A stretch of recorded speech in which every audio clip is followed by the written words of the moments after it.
What's up, musicologists? Welcome to Amari Music Talk. I'm Richard Cole. Today is June 7th, the birthday of the great, late, super phenomenal musical purple genius, the purple Yoda, Prince. Happy birthday. This weekend is Prince celebration at Paisley Park in Chanhassen, Minnesota. It started June 5th. It's still going on even as we speak. And there's one more day tomorrow. But I wanted to jump on and talk about everything that we've had so far. I was going to do like a few episodes, but you know, the news kept coming and people showing video clips of concerts. And then just a few hours ago or a few moments ago, depending on what time, we got some major announcements. So I say, well, let me wait till see what these announcements are, and then I'll dive right in. And of course, as with every Prince anniversary show, this is off the top of the dome.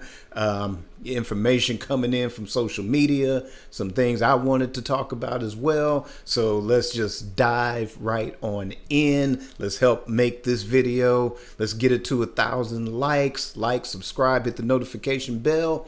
And with that out of the way, let's start with the drop of the Prince track. It's an acoustic version of the song Free. Free was an album track on the classic 1999 album. This is an acoustic version of that song. This was recorded, I believe, in around about 2008. I think this was recorded.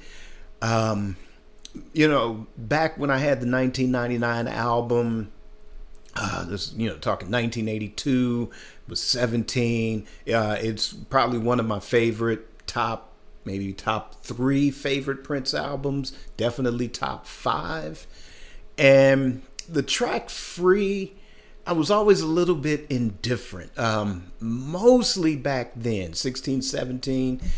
It wasn't one of my favorite tracks. Over the years, it started to grow on me, more so the lyrics than the arrangement of the song.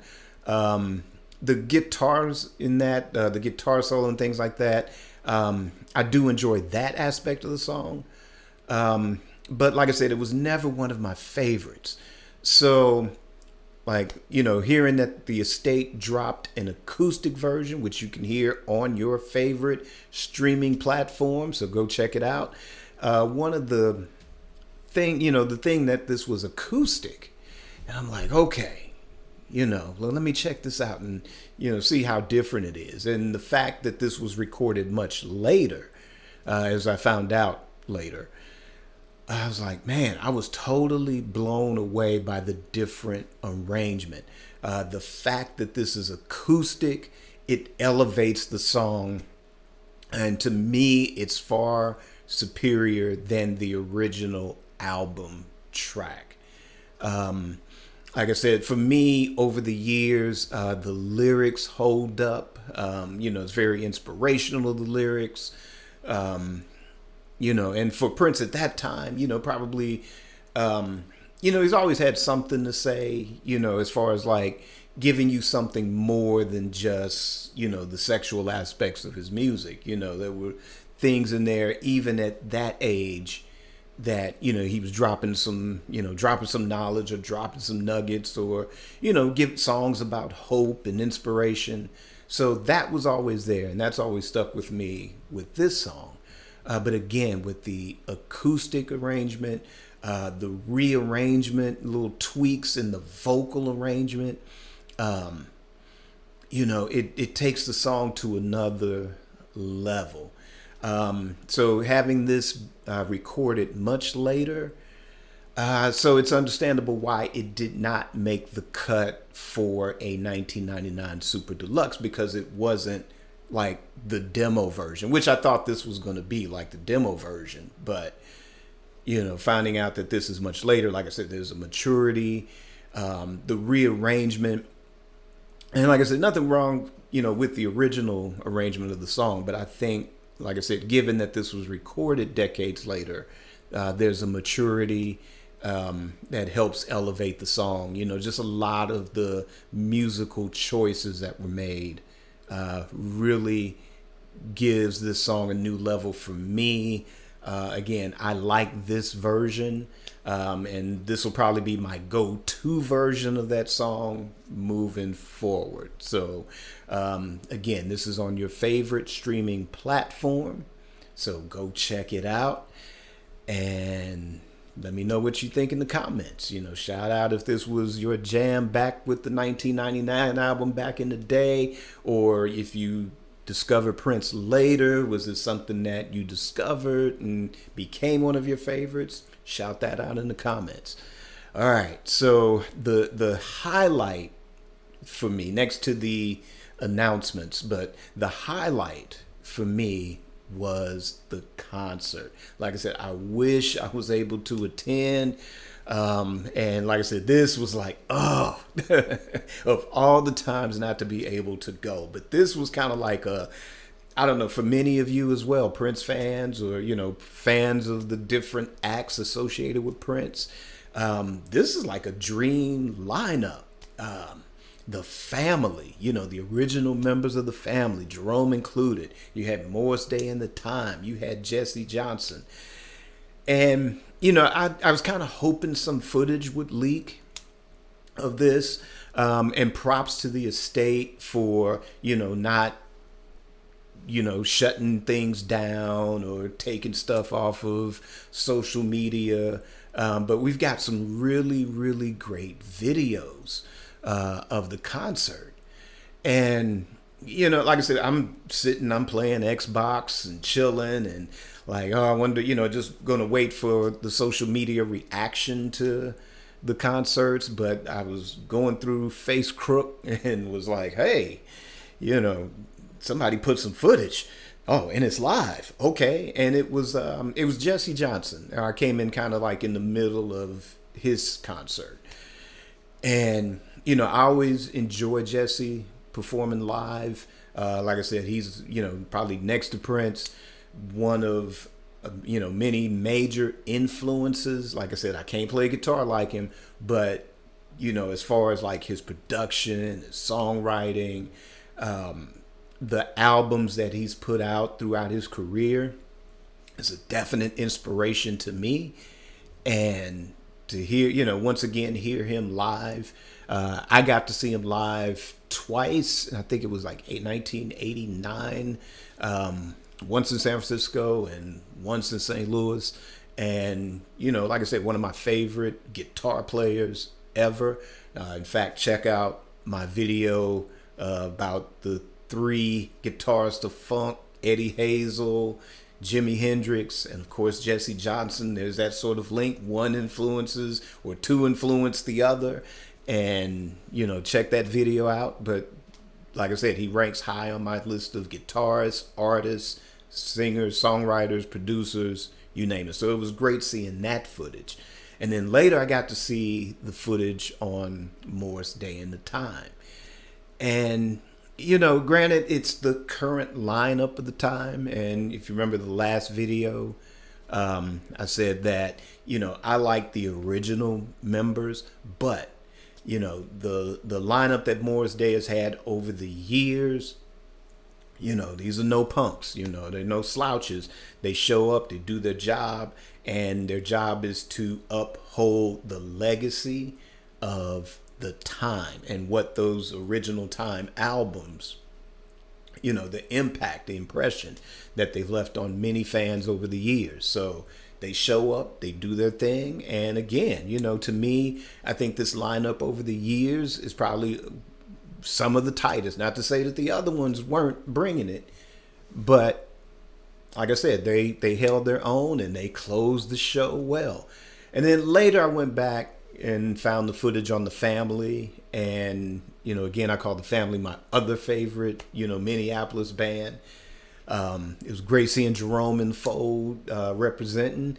And, I got to look for some more footage, but I did get to see the footage of High Fashion and the footage of Nothing Compares to You. I got to see that. So I'm looking forward to seeing more of that later on. But yeah, I mean, everybody represented. They brought the A game, they brought the funk. Everybody was on the one and didn't turn it loose. So, like I said, my only thing is I wish I was there in person, but, you know, I'm happy for everybody that got to see it in person. And, you know, props for people for sharing their videos and things on social media and stuff. So that kind of made my night last night to see all that footage. And like I said, that dream concert lineup. You know, if I had millions, I would pay to promote that tour all over the world. You know, so, but it's good to see that. And, you know, hopefully, you know, we'll see more concerts from them in the future. All right. So, with that out of the way, let's get to the main topic of this video. And that is the announcement. So today, there was a presentation given that was going to announce, you know, upcoming releases and plans for the future for the estate. And I don't know if, you know, any of, you know, whether Londell McMillan or Charles Spicer, you know, of course they watch Amari Music Talk all the time and they get their best ideas from me. But, you know, I've been vocal about that just over the years on this show about how, you know, the Prince celebration, things the estate should do, you know, because we've had a divided fan base for a while. And to see, you know, them take those steps. Like I said, I remember last year, you know, a lot of people were complaining about celebration. And then I stumbled upon this video of an Elvis celebration. And just the way that they were embracing the fans and including the fans in on, hey, you know, we're going to do this, we're going to do that. And even things they didn't have a release date for, it was like, hey, okay, 2026, look out for that. You know, 2027, look out for this. And I'm glad to see the estate embrace that model and give something special to the fan base in the way of these announcements. Now, you know, I'm sure there's, you know, things that fans were looking forward to that may or may not happen, but, you know, let's kind of go over what has been announced thus far. And like I said, I kind of weigh my 2 cents in, and also to, you know, kind of share. Let's see, hang on just a second here. Like I said, doing this off the top of the dome. So actually, as I was preparing show notes and graphics for this episode, let me make sure I save that graphic so when you turn on YouTube, you will be able to see it. All right. So let's see. Let's get to some of the announcements. And again, shout out to, you know, people in social media that were attendees at Celebration, and they're, you know, starting to share this knowledge and information. And of course, there'll be an official announcement, especially as projects are ready to be announced. So I'm sure we'll get something official actually from the estate and from Sony and or Warner Brothers, depending on what the projects are. But let's see. So again, going off the top of the dome, let's start with Around the World in a Day being the next release. And according to one social media attendee, that there were no details or no further details regarding it, but there was another one. This is called the Purple Stream. Let's see. They say, of course, according to Charles Spicer, Around the World in a Day expanded version is coming. All right. So since the theme of this year's celebration was Around the World in a Day, and because it is the 40th anniversary of Around the World in a Day, logically, that should be the next release. But note the key words in this announcement: expanded version, not a, super deluxe. And I'm going to address that later because there has been some rumors regarding that there will be no more super deluxe editions. But again, like I said, I'm going to address that after we talk about all the different announcements. But Around the World in a Day, an expanded version, what could that include? B-sides. Could it be some vault tracks? Could it be a combination of both? Like I say, I know if there's not going to be a super deluxe, then I would probably be a little disappointed, because I felt like even though Around the World in a Day wasn't like, it's not in like my top 5 of favorite Prince albums, I always felt that an Around the World in a Day box set would be, I would think would be even better than a Parade Super Deluxe. I've talked about that in old episodes, years past. Just because of what was recorded. A lot of that material was recorded, obviously starting during post Purple Rain sessions.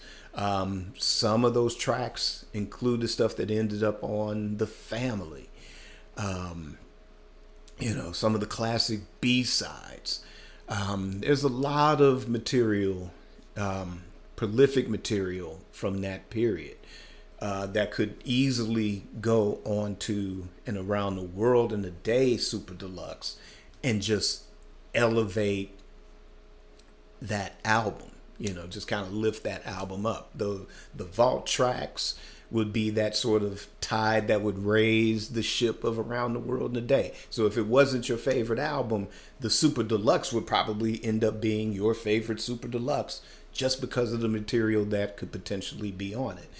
Now, that being said, if there's not a Super Deluxe and we're getting like an expanded version, so I'm wondering if we're going to get something along the lines of the Purple Rain sort of what they call it, deluxe edition that we got back in 2017, which would not be a disappointment for me, because you had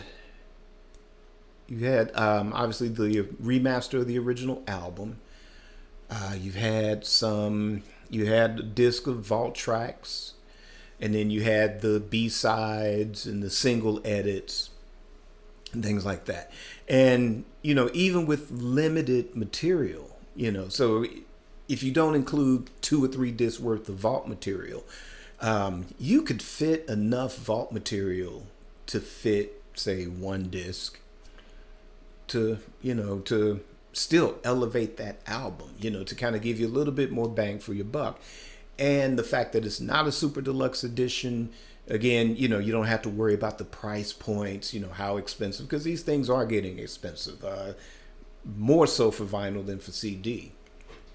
So, there is that. But I would not be disappointed if, it was just an expanded version. So if you got a 2-disc set or a 3-disc set, I'd be okay with that.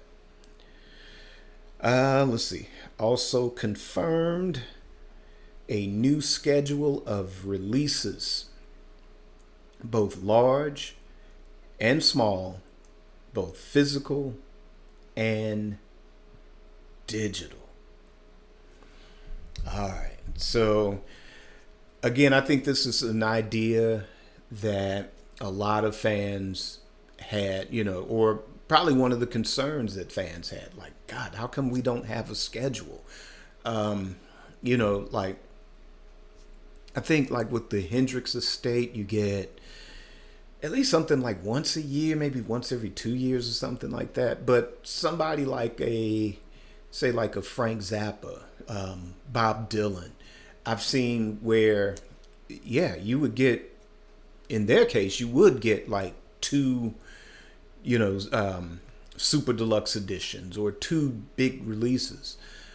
But with, like I said, according to, again, this is rumor, that the super deluxe for Prince is not selling. And of course, I got some, some ideas about that and why. And it's a. All right. And let's see. First release for November, Record Store Day 2025. Ooh. I don't know. Let's see. Could we get the Camille album on vinyl? Could we get like a live album on vinyl or vinyl and CD? I know the last Record Store Day, they did release the Live at Glam Slam on vinyl, which was part of the Diamonds and Pearls Super Deluxe. So, maybe something like that, that would be cool to have. So, I'm definitely looking forward to that and definitely going to keep my eye out for that as well. And let's see, new series of documentaries with an Academy Award winning director yet to be announced. And so far, the rumor is it's not Spike Lee or Ava DuVernay. Okay. All right. So that would be interesting to see. Series of documentaries. I know probably the closest thing to where, not necessarily a series, but with the Hendrix estate, there's been quite a number of documentaries that would focus on a certain period in his life. I could see that happening. Maybe it's going to be like a docu-series, or maybe they're going to do something innovative. Maybe it's a series, but it's not going to drop they're not going to drop the whole thing on streaming. Maybe you get like a part 1 and then 6 months later there's a part 2. Who knows? We'll see. Once that's officially announced, we'll see what that's going to be. Okay. And next, we've got Ryan Coogler involved in a jukebox musical of Purple Rain. Not sure how accurate that is. I know that he's working on I guess, like, I don't know if it's a romantic comedy or just a romantic film, period, that will utilize Prince's music. That's sort of the official things, that's been reported in whatever Variety or Deadline and official film trades announcing the project. But again, I guess once details are finalized, then we'll get an official announcement from the estate, and whatever film company or studio will be distributing the film. And of course, Ryan Coogler himself, of course, he's got his hands full. Sinners has been blowing up at the box office, and now work is on Black Panther 3, at least writing the script. Got Denzel Washington confirmed to play a role in Black Panther 3. Look, recast T'Challa. No ifs, ands, or buts. Don't want to see the kid. Don't want to see whatever. Y'all even sweeping Shuri under the rug now. And in the comics, they got a white Black Panther. And I don't know what's up with that, but it's crazy, folks. Just recast T'Challa, because y'all wouldn't do that to Superman. Y'all wouldn't do that to Batman, but I'm digressing. You wouldn't do that to Spider-Man, I mean, you got Miles Morales, but y'all didn't get rid of Peter Parker. So, yeah, I'm digressing. So let's get back to our regularly scheduled program. All right. The possibility of looking into a streaming service like MPG Music Club. Okay, well, let's see. I tell you what, let's go ahead and talk about the whole super deluxe thing as it pertains to Prince. Okay, so again, there's rumors that the Prince super deluxe editions aren't selling.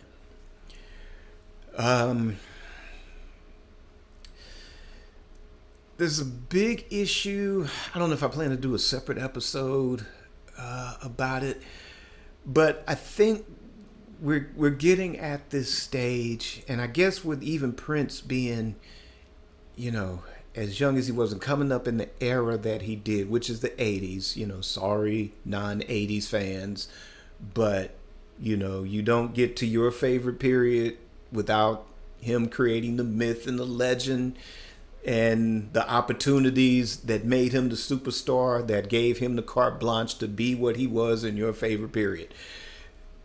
But there's an article in Ultimate Classic Rock, that website, about how our classic rock artists, either they're getting they're getting old, some have retired or are retiring, and then there are some that have passed on.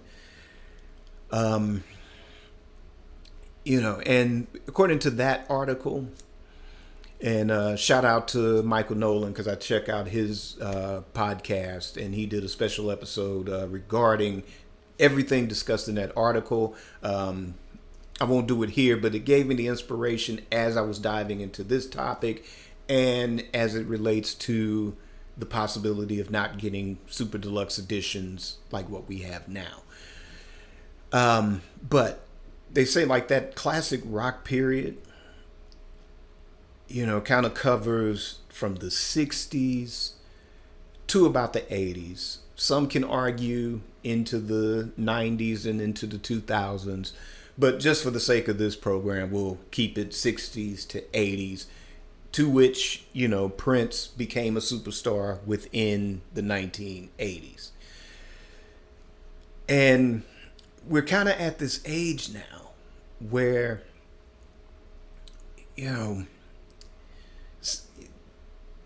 how do you keep these people, alive for generations to come? And I don't mean like, some Frankenstein type thing, but, you had back in the day when you had Beethoven, and you had, Mozart. Of course, there was no technology to record Beethoven and Mozart. You had to rely on everybody covering Beethoven and Mozart. And that's basically how they were kept alive until the technology was available to record symphonies, again, covering their stuff, having them being discussed in universities. So here from the 20th century on, where you had, the first sort of recordings, I guess ever since the phonograph was invented, but like from at least the 1920s to the 1940s, you had the recording medium, the sort of modern age of music was starting then. Those seeds were planted then. Then you have like the late 1940s where the first albums were starting to come out. And, and people didn't, albums were originally a luxury. I guess, mostly classical, jazz. You might have like a Nat King Cole or Frank Sinatra that come in and just put together a collection of songs that definitely sound like they all belong on the same album. And so you've had albums of importance with artists based on that. But then fast forward to the 60s, where you have, the Beatles and Brian Wilson with the Beach Boys putting together thought and turning the album into an art form.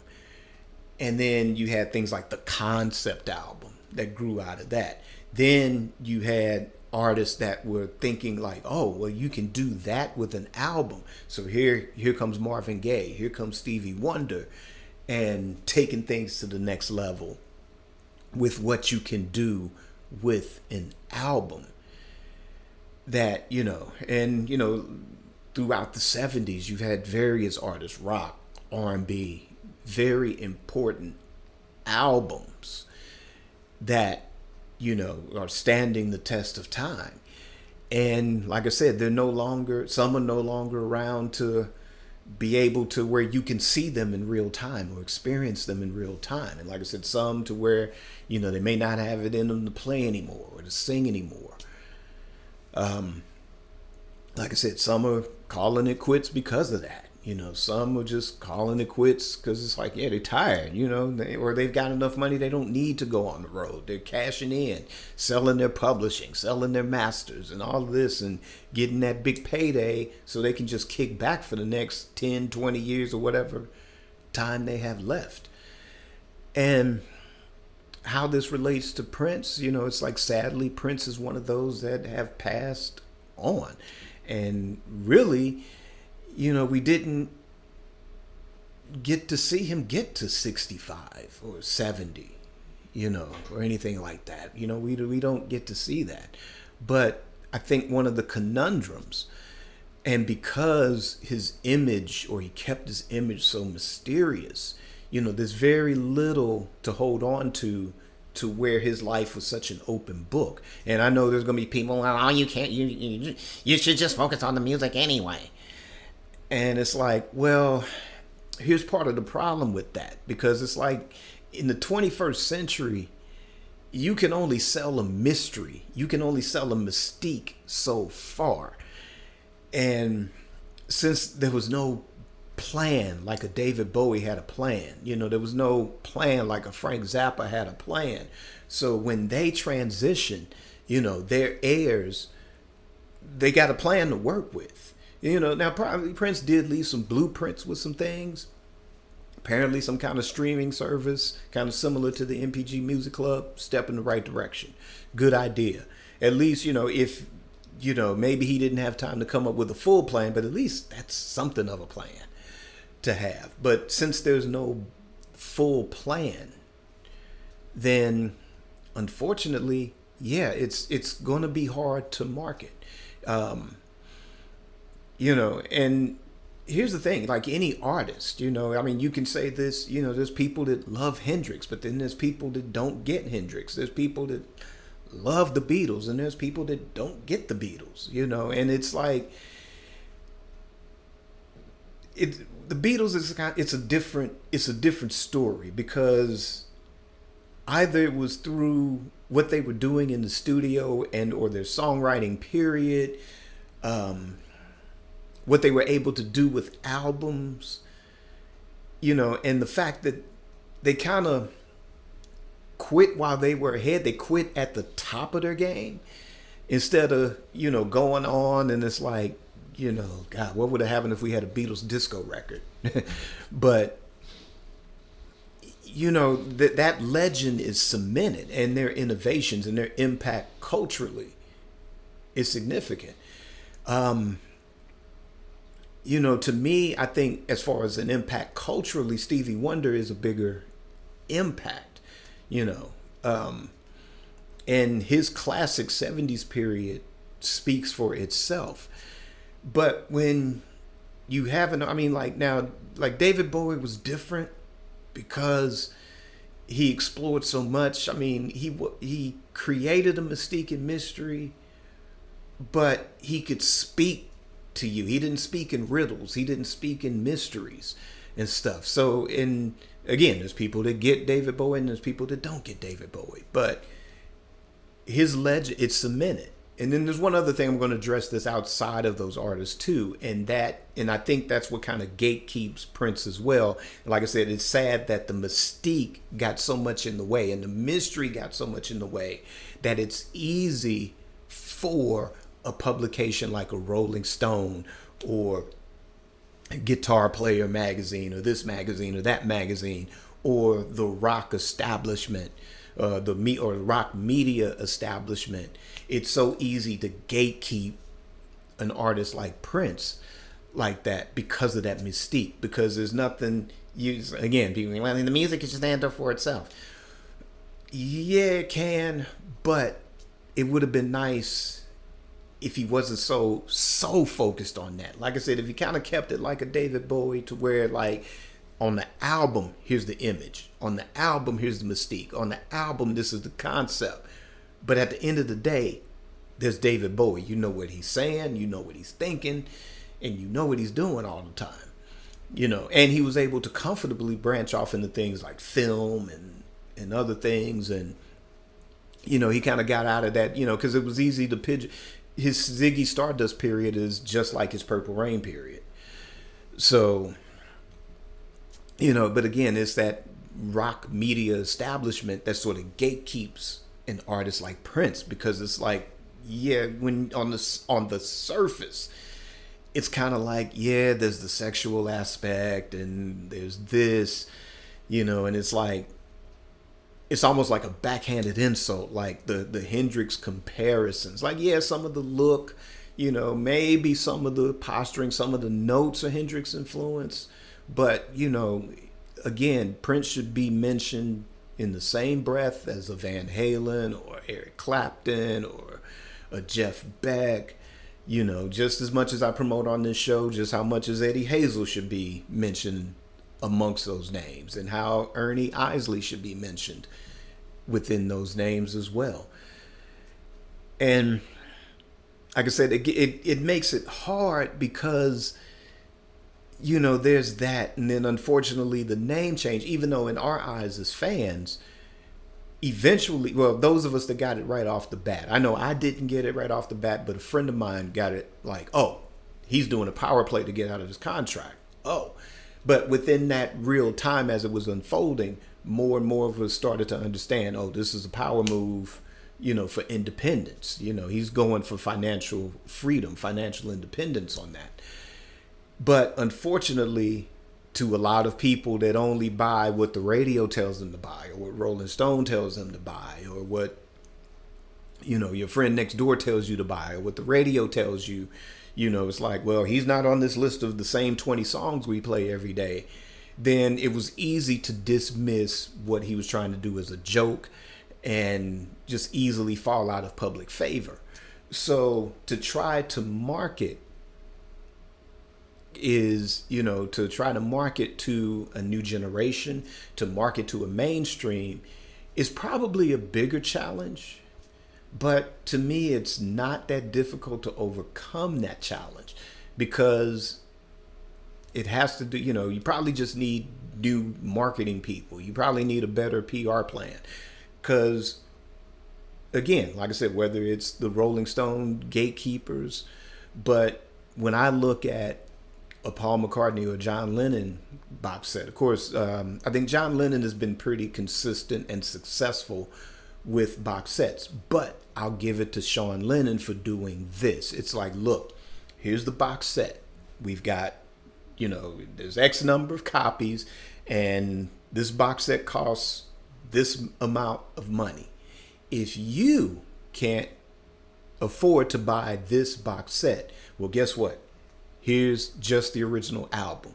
Okay, here's a 2 CD or 2 album set. You got the original album remastered, which is what most people care about, really, truly.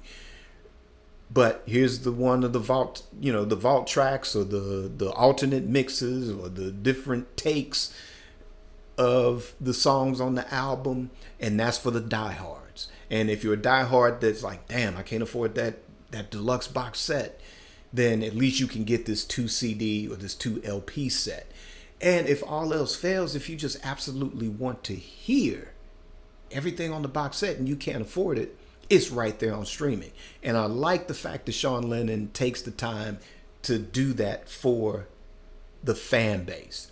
So that way it's like, he can come out with a Yoko Ono inspired cube that presents the album, the CDs, the album box set, the album CDs, commemorative book, and other little tidbits in that set, and say, hey, okay, well, this is a limited edition. That's $1,000 or $1,500. Here's the box set, which is like, $150, $200, or more if it's the vinyl. Okay, now here's the 2 CD set. Here's just the original album on vinyl, just the original album on CD, and depending on your price point, get the one that you want to have. And you don't have that pressure of, oh my God, I got to have this box set. You know, it would be nice to have. I don't know if you can see behind me here. There's 3 Prince box sets next to Revolver, Sgt. Pepper, White Album, Abbey Road, Let It Be. 5 Beatles box sets. The solo stuff from them, like I said, kind of, you know, usually with the budget the way it is, if it's, you know, it's for a while it was 2 things. Okay, well, one part of the year it's the Beatles box set, the other part of the year it's the Prince box set. Ooh, that John Lennon box set. Ooh, let's see. I don't know. But, you know, the Hendrix estate has only 2, count them, 2 box sets. Both career spanning box sets. This relates to a item I saw on social media. Let's see, did I save it? This is it. All right, so getting deeper into this topic, shout out to Mr. Seven. All right, and he posted this on social media today. And he says, "What puzzles me is how super deluxe editions have proven profitable for artists much less popular and marginal than Prince.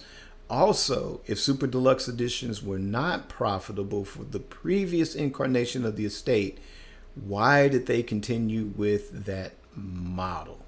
Okay, so thanks, Mr. Seven, for allowing me to have this topic or this question as part of the show today. And some of that I pretty much kind of addressed. Mostly, I think, in no particular order, I think it's the gatekeeping. I think it's not being innovative in promotion, because and you know what? I'm going to blame myself as a YouTuber, talking head, pundit, podcaster. You know,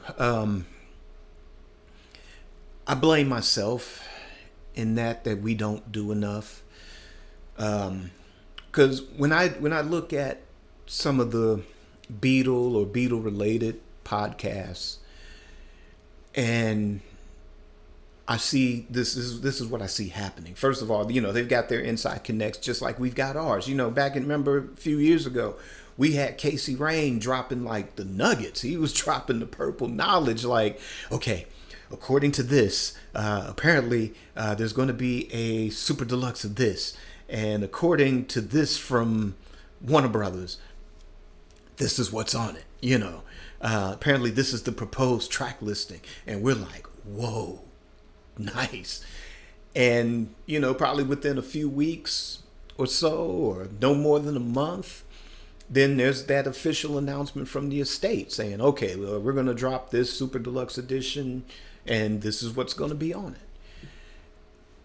And we don't have that anymore. We kind of lost that, you know. But what I see on these Beatle podcasts is they have that inside track somehow, some way. Some of them, as I've watched them over the years now, they've gotten even more inside track because they've got the, you know, the labels, or, you know, whether the Beatles with their Apple, not the Apple Music, but their actual Apple company, which they had started in the late 60s, would send, you know, or Sean Lennon would send, or Danny Harrison would send, you know, the latest John Lennon or George Harrison release, and they get all the inside scoops. And so before there's even an announcement, you know, they're like, oh, well, you know, we've heard that this is going to come out, or, you know, I can't say too much right now, but this is going to come out. And there's that buzz, and their fans are listening, and they're buzzed, and they're hype, and they're in the comments like, oh, this is great, or, oh, I don't want that. I want this Beatles album to get a super deluxe, not that. Why are they coming out with this? You know, you have that excitement, you have that buzz. And then when it drops, they're unboxing it and they're talking about it and they're devoting whole episodes and they're talking about it. And like I said, I blame myself for not doing that enough on this show. Or if, by the time I get my, say, like the last one, Diamonds and Pearls, by the time I actually got my physical copy, really pretty much everybody had their copies. And there have been a billion unboxings. But, just for my fan base, it's like, hey, okay, well, let me do one as well. But it just doesn't get those numbers. But like I said, I don't think that I'm doing enough to hype this stuff the way, like I said, when I see those Beatle podcasters on their shows, and whether they're for something or against something, and not hyping the history of stuff enough, like they do shows on entire albums, series on entire albums and stuff. And, I don't do enough of that. We gotta do more, or I have to do more in regards to that. But like I said, that promotion, that gatekeeping, I think that's part of a problem. Yeah, and Mr. Seven is right. Frank Zappa didn't have top 10 records, like his records weren't doing Thriller numbers by any stretch of the imagination, but he had a consistent following and he was always true to who he was. And by having complete ownership of his masters, he didn't need to, and plus he just like Prince was like, yeah, the music industry is full of it. So, I'm not going to play their game. So, yeah, again, those same gatekeepers that marginalized Prince, as much as they praise Frank Zappa for being a genius, they marginalize him too to a certain point because he wasn't there was nothing mainstream about him. But ever since, his family had been pretty good at keeping the reissues and things like that, unreleased stuff coming out. But just in the last few years, before and even after they sold everything to Universal, again, what they've been dropping. They dropped 2 dang box sets for 2 important albums. Actually, that came out roughly within a year of each other. But with as far as reissuing, and I mean like 5, 6, 7 CD box sets. Bob Dylan, I think for the most part, consistently has like a 2, 3 CD set and then some kind of standalone within the course of a year as well. But I mean, Bob Dylan versus Frank Zappa. But Frank Zappa, because, like I said, he wasn't selling like a Bob Dylan would have sold, or, during the 60s and 70s, or the way Prince was selling records during the 80s. But their estate keeps that stuff coming. I mean, getting back to Hendrix, 2 career-spanning box sets. Everything that they've put out, like they put out their original albums remastered, both under 2 distribution deals. The first was in the 90s going into the 2000s, and that was with Universal. And then in 2009, they signed with Sony to distribute all of Hendrix's stuff. So they re-released his original albums. Like I said, 2 career-spanning box sets. Everything else has been compilations of vault material. And then there will be live albums. There will be sometimes a live album and a DVD to go with it. Both either sold separately or together, depending on the project. And let's see, live material, vault material, documentaries. There's been about 2, I mean, not more than 2, but there's been like a number of documentaries. The most recent one I did a review on, which it was a Blu-ray that came with a 3 CD set about his Electric Ladyland studios. And like I said, so that's 3 CDs and a Blu-ray that you get with that. So it's not this big box set where you get 7, 8, 9 DVD or CDs. So again, I don't know. Like I said, I don't know how valid that is. Of course, there's sources that are saying that they heard that strictly from the estate. The fact that an expanded edition of Around the World in a Day was mentioned, kind of leads to the idea of that they're going to try to put the box sets to bed. The fact that an artist like Paul McCartney, there's 2 significant albums of his from the late 70s, because he was consistent with the box sets up to a certain point, and then there were 2 albums that fans were anxiously awaiting for a box set, and here it is, I think 4 or 5 years later, and they still don't have that box set. And I think everything McCartney has done has been released like half-speed masters or half-speed remasters of his original albums. So they've been kind of coming out close to whatever their anniversary is. Like I said, John Lennon, I think, is still consistent on the box set tip. The Harrison estate kind of, to me, defines box set loosely. But they've had some pretty good reissues as well of stuff. So I don't know if this is the industry as a whole. But like I said, Frank Zappa put out a 3 CD, or there's a set that's out now or coming out. It's a concert or a live thing or a TV. It was a live TV special. But there's also CDs that go with it as well. That's the latest. But the year prior to that, were two box sets of regarding 2 separate albums that came out within a year of each other. Apostrophe, and I forget the name of I'm drawing a blank on the name of the other one, but that album, Overnight Sensation, that was the other album. So big box sets came out with those. Footnote about Apostrophe. Prince and Morris Day loved the Apostrophe album. That was told in Morris's book, and it was fascinating to hear that. So I was like, oh, cool, So they were Zappa fans as well. But let's see, I don't know if there's anywhere else to go with that question.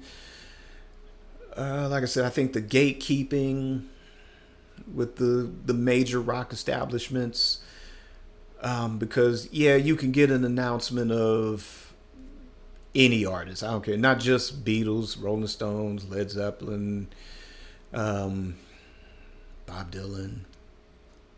Those are the major ones. But a lot of our artists, and then too, what I think about, I don't know if the R&B mainstream cares about box sets the way.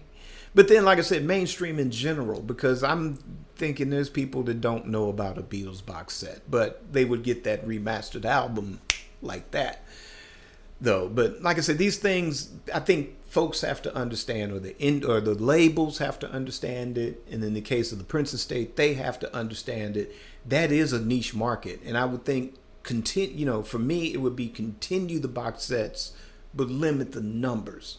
Make it not so limited edition, like there's only 5,000 you could sell. So whatever the max or the average maximum that the box sets have been selling, manufacture that number, factor that in, and maybe kind of pull back, on, I don't know if the people get paid for the essays or anything, maybe pull back on that a little bit, or how much they're getting paid.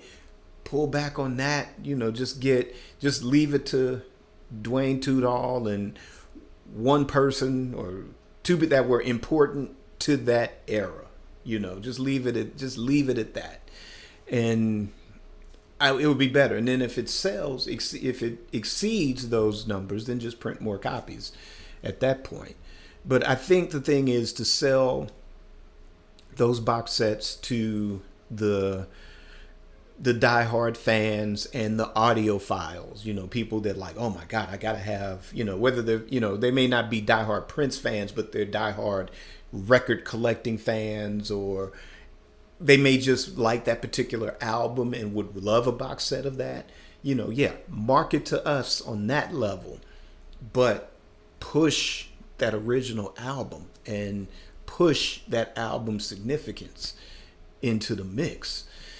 Push that narrative out there, and then as you bring in the mainstream fan, like, oh yeah, I remember this album. I didn't really listen to it back then in 1985, but I'll give it another listen now. Now I did not know that about this album.